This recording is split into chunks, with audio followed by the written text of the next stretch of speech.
ಹರೇ ಶ್ರೀನಿವಾಸ. ಸ್ನೇಹಿತರೆ, ಶ್ರಾವಣ ಮಾಸದ ಬುಧವಾರ ಮತ್ತು ಗುರುವಾರ ದಿನಗಳಲ್ಲಿ ಮಾಡ್ತಕ್ಕಂಥ ಬುಧ ಮತ್ತು ಬೃಹಸ್ಪತಿಗಳ ಪೂಜೆಯ ಬಗ್ಗೆ ತಿಳಿಸ್ಕೊಡ್ತೀನಿ ನಿಮಗೆ. ಹಾಗೆ ರಂಗೋಲಿಯನ್ನು ಸಹ ತೋರಿಸ್ತಾ ಹೋಗ್ತೀನಂತೆ, ನೋಡ್ಕೊಳ್ರಿ. ಈ ರಂಗೋಲಿಯನ್ನು ಬುಧವಾರ ದಿನ ಬಿಡಿಸ್ಬೇಕಾಗುತ್ತೆ, ಗುರುವಾರ ತೆಗಿಬಾರ್ದು, ಹಾಗೆ ಇರಲಿ. ಇದೇ ರಂಗೋಲಿಗೇ ಗುರುವಾರನೂ ಸಹ ಪೂಜೆಯನ್ನು ಮಾಡ್ಕೋಬೇಕು. ಬುಧವಾರ ರಂಗೋಲಿಯನ್ನು ದೇವರ ಕಟ್ಟೆ ಮೇಲೆ ಬಿಡಿಸ್ಕೋಬೇಕು, ಅಥವಾ ಒಂದು ಮಣೆಯ ಮೇಲೂ ಸಹ ಬಿಡಿಸ್ಬೋದು. ಅಥವಾ ನಿಮ್ಮ ಮನೆಯಲ್ಲಿ ಫೋಟೋ ಇತ್ತು ಅಂದರೆ ಫೋಟೋ ಇಟ್ಟು ಸಹ ದೇವ್ರ ಮನೆಯಲ್ಲಿ ಪೂಜೆಯನ್ನು ಮಾಡ್ಕೋಬೋದು. ಗೆಜ್ಜೆ ವಸ್ತ್ರ, ಹೂವನ್ನು ಏರಿಸಬೇಕು. ಗೆಜ್ಜೆ ವಸ್ತ್ರ 16 ಗೆಜ್ಜೆ ಇರುವಂಥ ಗೆಜ್ಜೆ ವಸ್ತ್ರವನ್ನು ಏರಿಸಬೇಕಾಗುತ್ತೆ. ಹೂವನ್ನು ಏರಿಸಿ ಪೂಜೆಯನ್ನು ಮಾಡ್ತಕ್ಕಂಥದ್ದು. ಡೀಟೇಲ್ ಆಗಿ ನಿಮಗೆ ಪೂಜೆಯ ಬಗ್ಗೆ ತಿಳಿಸ್ಕೊಡ್ತೀನಂತೆ. ನೋಡಿರಿ, ರಂಗೋಲಿಯನ್ನು ಹೇಗೆ ಹಾಕಬೇಕು ಅಂತ ನಿಮಗೆ ತೋರಿಸ್ತಾ ಹೋಗ್ತೀನಿ, ನೀವು ನೋಡ್ತಾ ಹೋಗ್ರಿ. ನಾನು ಪೂಜೆಯ ಬಗ್ಗೆ ವಿವರಣೆಯನ್ನು ಕೊಡ್ತಾ ಹೋಗ್ತೀನಿ. ಶ್ರಾವಣ ಮಾಸದ ಬುಧವಾರ ಮತ್ತು ಗುರುವಾರ ದಿನಗಳಲ್ಲಿ ಬುಧ ಮತ್ತು ಬೃಹಸ್ಪತಿಗಳ ಪೂಜೆಯನ್ನು ಮಾಡೋದರಿಂದ ಮನೆಯಲ್ಲಿ ದಾರಿದ್ರ್ಯ ದೂರ ಆಗುತ್ತೆ, ಕಷ್ಟಗಳ ಪರಿಹಾರ ಆಗುತ್ತೆ, ಸುಖ ಸಂತೋಷ ನೆಮ್ಮದಿ ಪ್ರಾಪ್ತಿಯಾಗುತ್ತೆ, ಹಾಗೆಯೇ ಅಷ್ಟೈಶ್ವರ್ಯ ಪ್ರಾಪ್ತಿಯಾಗುತ್ತೆ, ಧನ ಧಾನ್ಯ ಸಂಪತ್ತು ಅಭಿವೃದ್ಧಿ ಆಗುತ್ತೆ. ಮತ್ತು ಮಕ್ಕಳಿಗೆ ಕೆಲಸಗಳು ಸಿಕ್ಕಿಲ್ಲ ಅಂದರೆ ಕೆಲಸಗಳು ಸಿಗುತ್ತೆ. ಎಲ್ಲ ರೀತಿಯಿಂದನೂ ಬುಧ ಬೃಹಸ್ಪತಿಗಳ ಅನುಗ್ರಹ ನಮಗೆ ಖಂಡಿತವಾಗಿ ಸಿಗುತ್ತೆ. ಅಂತಹ ಒಂದು ಶಕ್ತಿಯುತವಾದಂತಹ ಈ ಒಂದು ಪೂಜೆ ಎಲ್ಲರೂ ತಪ್ಪದೇ ಮಾಡ್ಕೋಬೇಕು. ಯಾರಿಗೆ ರಜದ ದಿನಗಳಿರುತ್ತೋ ಅಂಥವರು ಮಾಡಲಿಕ್ಕೆ ಹೋಗಬೇಡ್ರಿ. ರಜದ ದಿನಗಳೆಲ್ಲ ಕಳೆದಿತ್ತು, ಮಂತ್ಲಿ ಪೀರಿಯಡ್ಸ್ ಏನೂ ಇಲ್ಲ ಅಂತಂದರೆ ಈ ಪೂಜೆಯನ್ನು ಮಾಡ್ಕೋಬೋದು. ಬುಧ ಬೃಹಸ್ಪತಿಗಳ ಪೂಜೆಯನ್ನು ವಿಶೇಷವಾಗಿ ಶ್ರಾವಣ ಮಾಸದಲ್ಲಿ ಮಾಡಬೇಕು. ಪ್ರತಿ ಬುಧವಾರ ಗುರುವಾರ ದಿನಗಳಲ್ಲಿ ಪೂಜೆಯನ್ನು ಮಾಡಬೇಕು. ನೋಡ್ರಿ, ಗೆಜ್ಜೆ ವಸ್ತ್ರವನ್ನು ಏರಿಸಿ ಹೂವನ್ನು ಏರಿಸಿ ಪೂಜೆಯನ್ನು ಮಾಡ್ಕೋಬೇಕು. ಮೊದಲಿಗೆ ಸಂಕಲ್ಪವನ್ನು ಮಾಡಿಕೊಂಡು ಪೂಜೆಯನ್ನು ಪ್ರಾರಂಭ ಮಾಡಬೇಕು. ಬೃಹಸ್ಪತಿಗಳನ್ನು ಈ ರೀತಿ ರಂಗೋಲಿಯಲ್ಲಿ ಸಾಧ್ಯವಾದರೆ ಬರ್ಕೊಳ್ರಿ. ಇಲ್ಲಾಂದರೆ ನಾನು ಲಾಸ್ಟ್ ಟೈಮ್ ಸಹ ಪೋಸ್ಟಲ್ಲಿ ಹಾಕಿದ್ದೆ ಫೋಟೋ, ಅದನ್ನು ಮತ್ತೆ ನಾನು ಕಳಿಸ್ಕೊಡ್ತೀನಂತೆ. ನೀವು ಪ್ರಿಂಟೌಟ್ ತೆಗೆಸ್ಕೊಂಡು ಒಂದು ಫ್ರೇಮ್ ಹಾಕಿಸಿ ಇಟ್ಕೊಂಡ್ರೆ ಪ್ರತಿ ವರ್ಷವೂ ಪೂಜೆ ಮಾಡಲಿಕ್ಕೆ ಇರುತ್ತೆ, ಹಾಗೂ ಮಾಡ್ಬೋದು. ಮತ್ತು ಈ ಪೂಜೆಯ ವಿಶೇಷತೆ ಏನು ಅಂತಂದರೆ, ಅನ್ನ ಬೇಕಾದವರು ಅಡಿಗೆ ಕೋಣೆಯಲ್ಲಿ ಬರಿಬೇಕು ಅಂತ ಇದೆ. ಗಂಧದಲ್ಲಿ ಬುಧ ಬೃಹಸ್ಪತಿಗಳನ್ನು ಬರೆದು ಪೂಜೆಯನ್ನು ಮಾಡಬೇಕು. ಭಾಗ್ಯ ಬೇಕಾದವರು ಧನ ಧಾನ್ಯ ಸಂಪತ್ತು ಅಭಿವೃದ್ಧಿ ಆಗಬೇಕು ಅಂತಂದರೆ ಪೆಟ್ಟಿಗೆಯಲ್ಲಿ ಬರೆದು ಪೂಜೆಯನ್ನು ಮಾಡಬೇಕು ಅಂತ ಹೇಳ್ತಾರೆ. ಅಂದರೆ ಈ ಬೀರು ಗಾಡ್ರೇಜ್ ಎಲ್ಲ ಏನಂತೀವಿ, ಅದಕ್ಕೆ ನೀವು ಗಂಧದಲ್ಲಿ ಅಲ್ಲಿ ಬುಧ ಬೃಹಸ್ಪತಿಗಳನ್ನು ಬರೆದು ಪೂಜೆಯನ್ನು ಮಾಡಬೇಕಾಗತ್ತೆ. ಮತ್ತು ಇದೆಲ್ಲ ಸ್ವಲ್ಪ ಮನೆಯಲ್ಲಿ ಮಡಿ ಮೈಲಿಗೆ ಆಚರಣೆಯನ್ನು ಮಾಡ್ತಕ್ಕಂಥವರು ಪಾಲಿಸೋದು ಉತ್ತಮ. ಯಾರು ಮನೆಯಲ್ಲಿ ಅಷ್ಟೊಂದು ನಾವು ಮಡಿ ಮೈಲಿಗೆ ಮಾಡೋದಿಲ್ಲ, ರಜದ ದಿನಗಳಲ್ಲಿ ಆಚೆ ಕೂಡೋದಿಲ್ಲ, ಮನೆಯಲ್ಲಿ ಕಲಿಸ್ಕೊತೀವಿ ಅಂತ ಹೇಳೋರು ಈ ರೀತಿಯಾಗಿ ಎಲ್ಲಂದರಲ್ಲೇ ಬರಿಬೇಡ್ರಿ. ದೇವರ ಮನೆಯಲ್ಲಿ ನೀವು ಶುದ್ಧವಾಗಿಯೇ ಬರಿಬೇಕಾಗತ್ತೆ, ಅಥವಾ ಫೋಟೋ ಇಟ್ಟು ಪೂಜೆಯನ್ನು ಮಾಡಿಕೊಳ್ಳ್ರಿ, ಸಾಕಾಗುತ್ತೆ.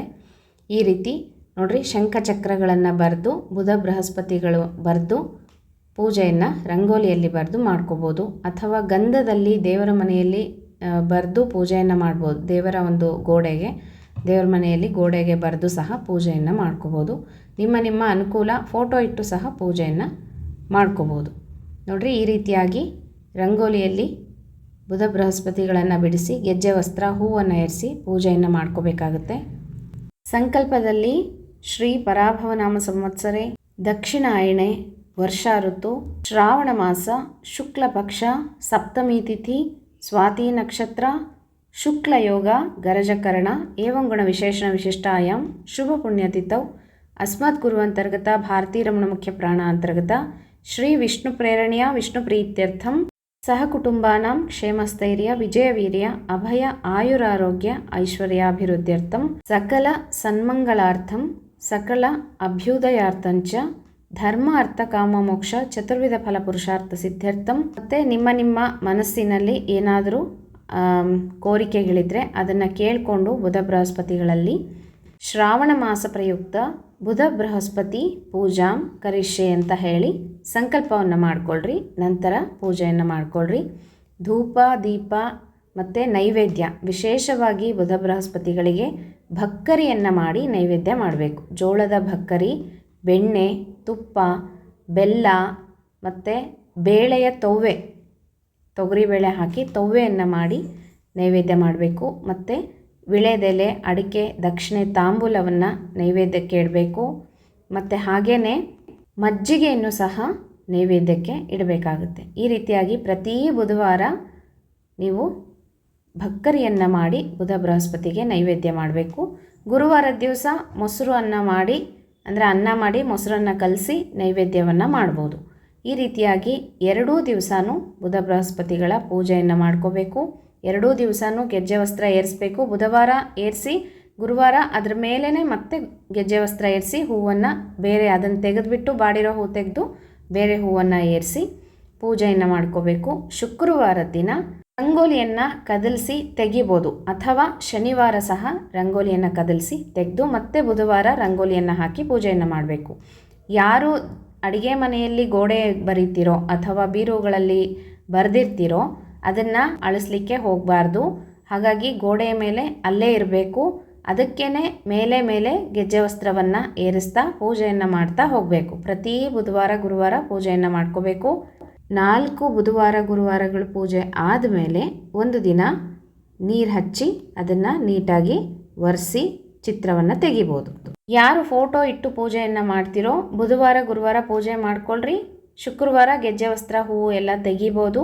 ಮತ್ತು ಬುಧವಾರ ಗುರುವಾರ ಪೂಜೆಯನ್ನು ಮಾಡ್ಕೋಬೇಕು. ಈ ರೀತಿಯಾಗಿ ಫೋಟೋ ಪೂಜೆಯನ್ನು ಮಾಡ್ಕೋಬೋದು. ಅಥವಾ ಅಡುಗೆ ಮನೆಯಲ್ಲಿ ಬರೀತೀನಿ ಅಂತಂದರೆ ನೀವು ಎಲ್ಲಿ ಅಡುಗೆ ಮಾಡ್ತೀರೋ ಆ ಸ್ಥಳದಿಂದ ಸ್ವಲ್ಪ ಮೇಲ್ಗಡೆ ಒಗ್ಗರಣೆ ಎಲ್ಲ ಏನು ಸಿಡಿದೇ ಇರೋ ಥರ, ಶಾಖ ಏನು ತಟ್ಟದೇ ಇರೋ ಥರ ಜಾಗದಲ್ಲಿ ನೋಡಿ ನೀಟಾಗಿ ಗಂಧದಿಂದ ಅಥವಾ ಗೋಪಿ ಚಂದನಕ್ಕೆ ಸ್ವಲ್ಪ ಅರಿಶಿಣವನ್ನು ಬೆರೆಸಿ ಚಿತ್ರವನ್ನು ಬರೆದು ಪೂಜೆಯನ್ನು ಮಾಡ್ಬೋದು.